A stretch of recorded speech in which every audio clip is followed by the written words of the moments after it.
Hello guys, good afternoon. So ayan, dahil nga sobrang lakas ng ulan at inabutan ako ng ulan sa paglalaga ko ng munggo. Ayan, grabe yung lakas ng ulan. Ito na nga po siguro yung bagyo na paparating dito sa amin.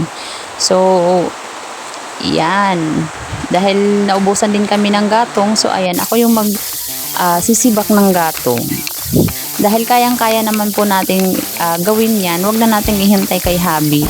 Kasi si Habi dumadating minsan is alas 9 na ng gabi, kaya ako na lang ang gagawa. Kaysa naman ihintay ko pa kay Habi, anong oras na pagdating niya, gabi na rin kami makakatapos magluto. So kayang-kaya naman yan, so ako na ang gagawa niyan. Ayan.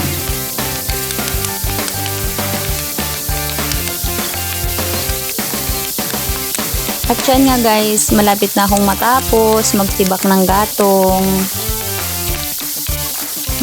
Anong gamit ng ating mga braso na malalaki kung hindi natin gagamitin?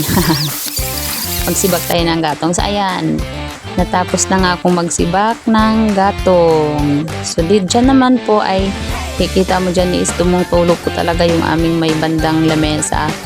Kasi nga po, yung mga dating yero po yan na pinagtanggal dito sa pinaka-main ng aming bahay. So, pinalitan po ni Habi ng bagong yero. Kaya yung luman na yero nilagay po dyan sa may kusina banda. So, ayan po, nagagamit namin yung lamesa na yan kapag hindi maulan. So, lamesa lang po yan ng maaraw. Pag maulan, hindi po yan magagamit dahil basang-basa po dyan. So, ginawaan po ng paraan ng aking anak. So, ayan. Ngayon ko lang nakita din niya na ganyan. Napakatalino ng pag-iisip. So, yan. So, dito naman po ay sobrang basang-basa ko po dyan dahil kumuha po ako ng alugbati. At sobrang lakas nga po ng ulan. So, basang-basa si inay. So, ayan. Gisa na po ako dyan ng sibuyas bawang and niluto ko na po yung aming munggo na gulay.